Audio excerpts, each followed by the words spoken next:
Halo adik-adik, kembali lagi dengan Kak Hasna. Kita akan membahas materi tentang macam-macam otot pada manusia.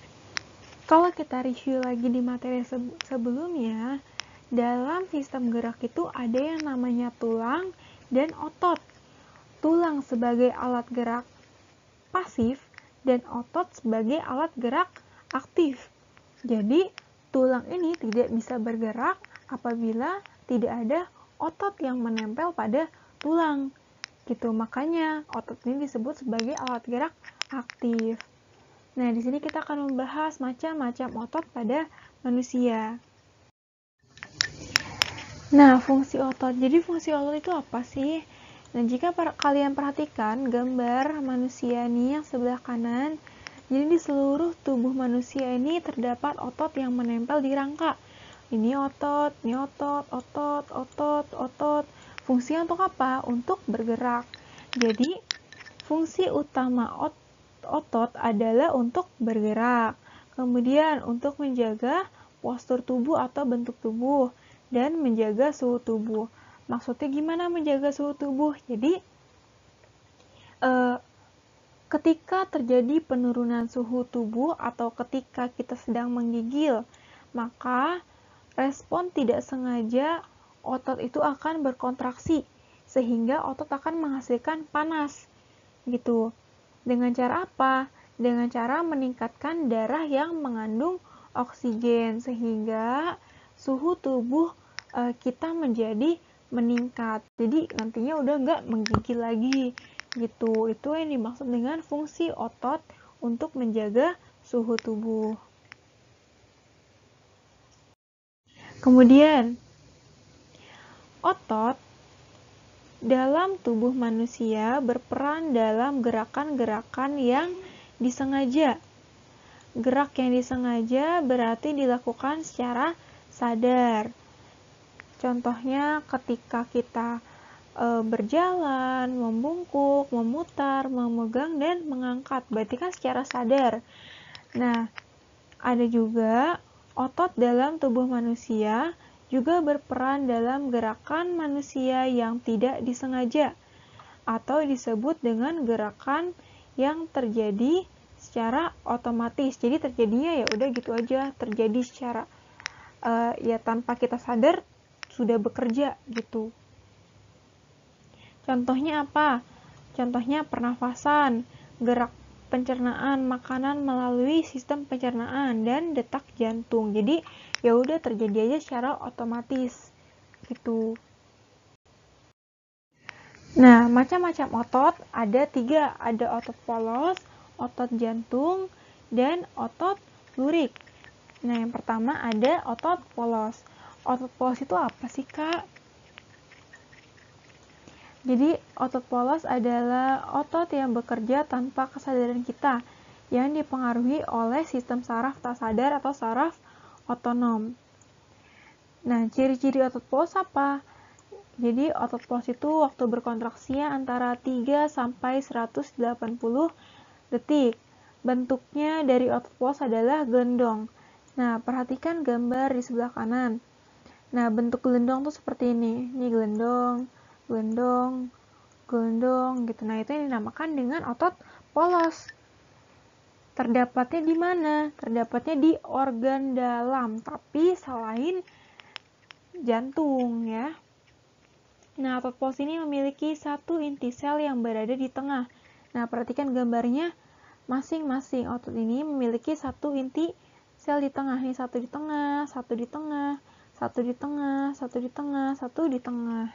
Gitu. Pergerakannya dari otot polos lambat dan mudah lelah, dipengaruhi oleh saraf otonom atau sistem saraf tidak sadar. Nah, biasanya terdapat di bagian organ dalam kan, contohnya di usus, saluran peredaran darah, dan otot di saluran kemih. Nah, kerjanya pada otot polos adalah tidak diperintah oleh otak atau tidak dipengaruhi oleh otak. Nah, ini ciri-ciri dari otot polos. Kemudian otot lurik. Nah, otot lurik ini adalah otot yang menempel pada rangka tubuh manusia. Contohnya di tangan, di kaki, Pokoknya di semua rangka tubuh itu ada yang namanya otot lurik gitu. Kenapa otot lurik juga dinamakan otot rangka? Karena menempel pada rangka gitu. Jadi kalau kalian dengar otot lurik atau otot rangka itu sama ya, karena otot lurik menempel pada rangka gitu. Dinamakan lurik karena adanya sisi gelap dan terang yang berselang-seling. Nah, perhatikan gambarnya ini. Kemudian ciri-cirinya gimana?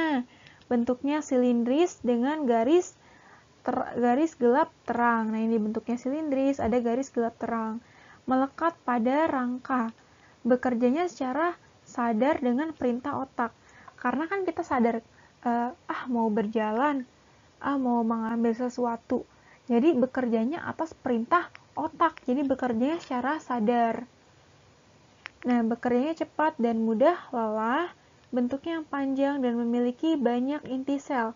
Nah, kalian perhatikan, dalam satu otot ini terdiri dari banyak inti sel. Contohnya ini ada 3. Ada 1, 2, 3. Ini juga ada 1, 2.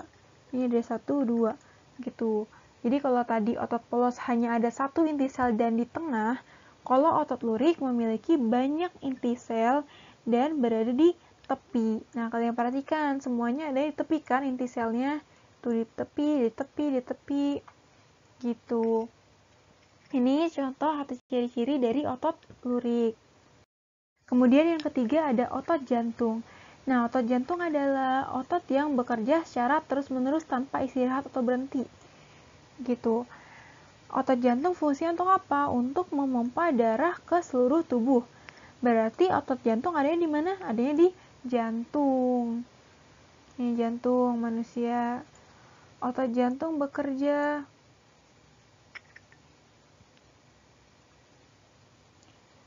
Kemudian ada ciri-ciri otot jantung. Otot jantung berbentuk silindris. Nah, bedanya apa? Bedanya kalau pada otot jantung ini memiliki percabangan. Nah, kalian perhatikan di gambar. Ini kan bentuknya silindris, tapi dia memiliki cabang. Gitu, itu ciri-ciri dari otot jantung. Kemudian otot jantung hanya terletak pada jantung ya. Ingat aja otot jantung berarti adanya di jantung. Memiliki 1 inti sel yang berada di tengah. Nah, perhatikan masing-masing inti selnya hanya 1 dan di tengah. Bekerja tanpa kesadaran manusia.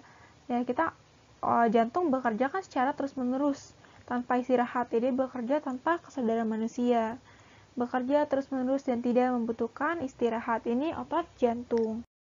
Kemudian, gimana sih cara menjaga dan merawat otot pada manusia? Yang pertama adalah menghindari gerakan yang membebani kerja otot secara berlebihan.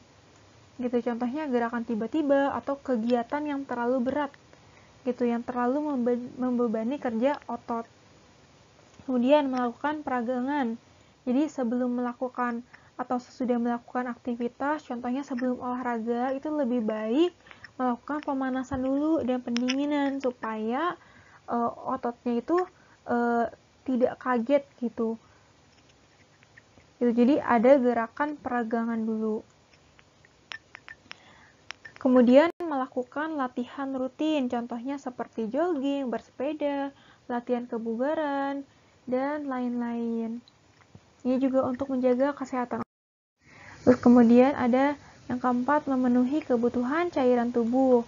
Minimal minum 6 gelas sehari agar dapat menjaga kesehatan tubuh. Ayo yang masih malas minum, mulai rajin minum ya.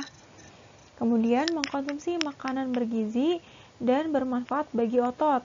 Contohnya apa? Contohnya putih telur, susu, ikan, tuna, sayur brokoli, dada ayam, daging sapi, minyak ikan, keju, kacang almond, kacang Arab, dan bayam. Nah, ini bagus nih untuk otot, khususnya untuk pembentukan otot. Kemudian meringankan nyeri otot. Contohnya dengan menggunakan krim khusus otot untuk menimbulkan rasa hangat, sehingga otot yang kram akan menjadi lebih rileks. Jadi, menggunakan krim otot. Gitu. Nah, ada macam-macam kelainan pada organ gerak.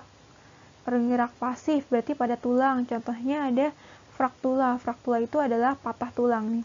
Tulangnya patah. Bisa terjadi karena benturan yang keras, biasanya karena kecelakaan. Gitu.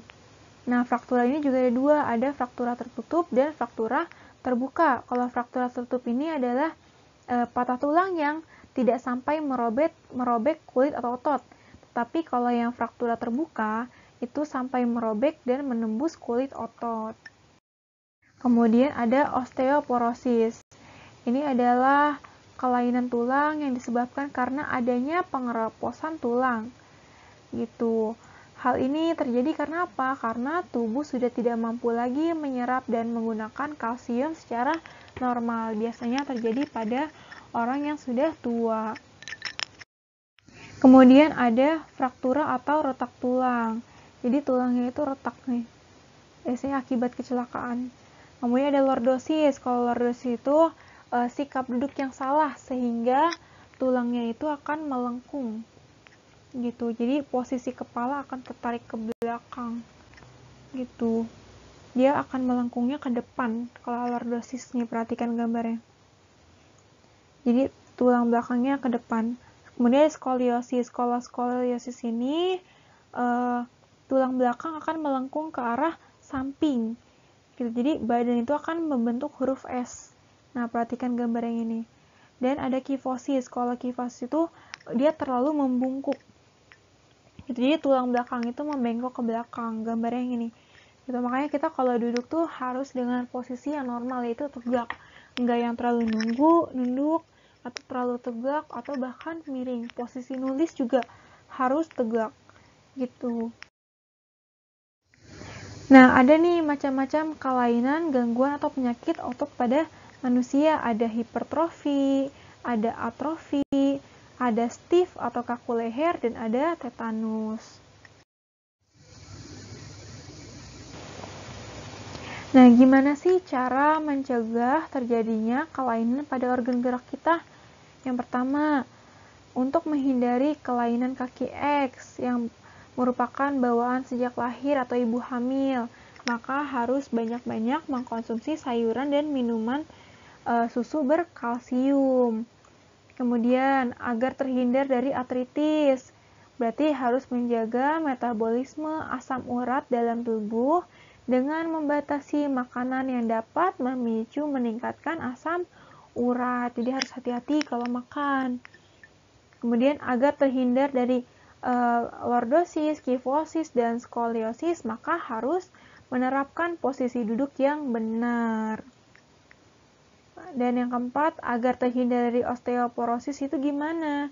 Ini harus mengkonsumsi makanan dan minuman yang banyak mengandung kalsium dan juga harus diimbangi dengan olahraga yang teratur.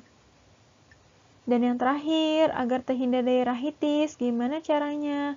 Harus banyak mengkonsumsi telur, susu, minyak ikan, serta berjemur di pagi hari. Intinya harus rajin olahraga, harus menjaga pola makan, terutama makanan-makanan yang banyak mengandung kalsium. Ini baik dalam proses dalam membantu organ gerak kita. Oke deh, sekian pemaparan materi dari kakak. Semoga ilmunya bermanfaat. Jangan lupa dibaca ulang lagi dan diputar ulang lagi, ditonton ulang lagi. Semoga ilmunya bermanfaat. Sampai bertemu di video selanjutnya.